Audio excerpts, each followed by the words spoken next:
Yo, what's happening, good people? I appreciate you guys for tuning in to the Reggie Factor, where we do what we do when we're doing what we do with you.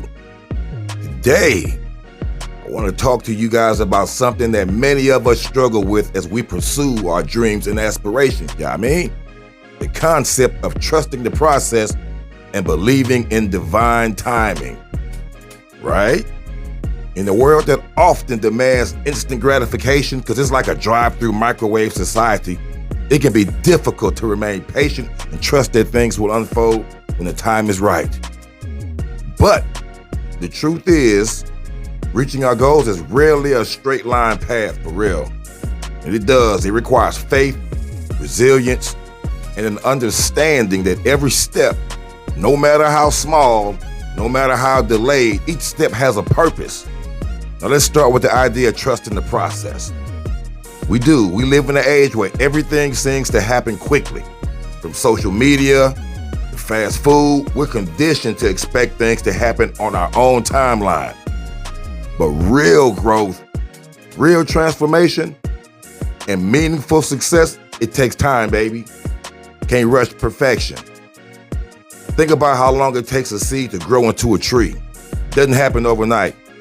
There's a process that's involved, and that process includes both visible and invisible elements. Things that we may not fully understand or see until later. The same is true for our personal journeys.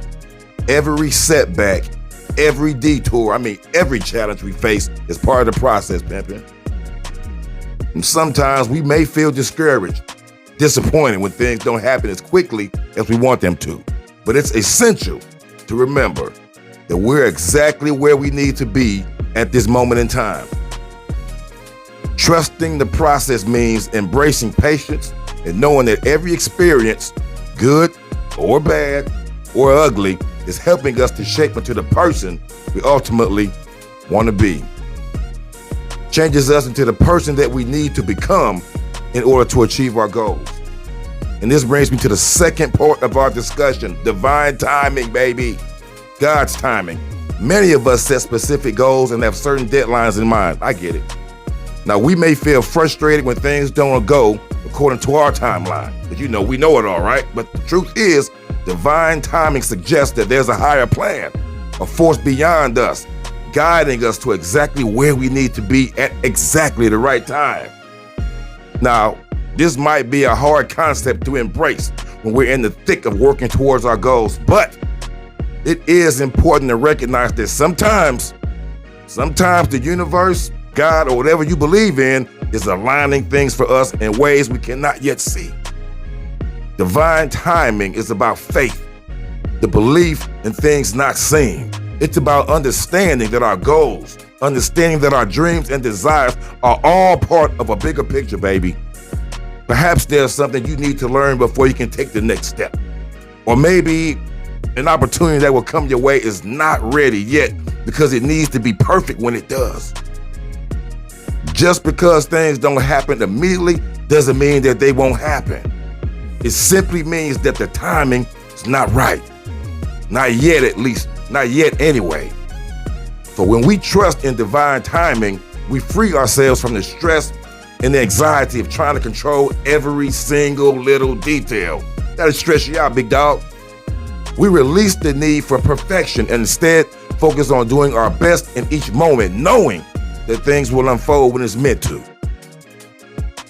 And sometimes the greatest blessings come when we least expect them.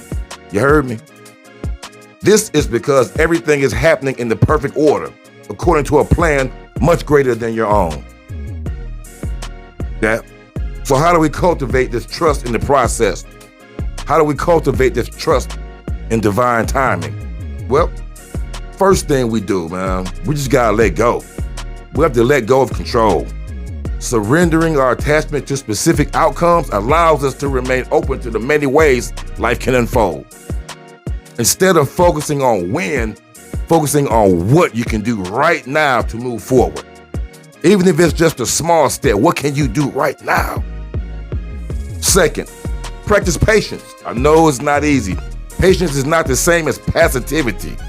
It means showing up, doing the work, and staying committed, Even when the results are not immediately visible, trust that each action you take is building momentum, gaining momentum. Even if it feels like you're moving slowly, it's all good, man. It's better to move slowly in the right direction than fast in the wrong direction. And third, trust your intuition. Sometimes the process involves moments of stillness and waiting. In these moments, you gotta listen to your inner voice. It may guide you in unexpected ways and provide clarity when the path ahead seems unclear. That little voice inside of you, that's the God in you. The more we listen to our intuition, the more we align ourselves with the divine timing that is at work in our lives at this moment. To conclude, remember this, man. This is important. Life is a journey, not a race. Trusting the process and divine timing isn't about sitting idly by and hoping for the best. Got to get active. It's about believing in yourself, continuing to take action, and allowing things to unfold in their own time. If you remain patient, if you trust the journey, and if you honor the timing of your life, you will find that your goals will manifest in the most beautiful and meaningful ways possible. It's just work, baby. Let's go.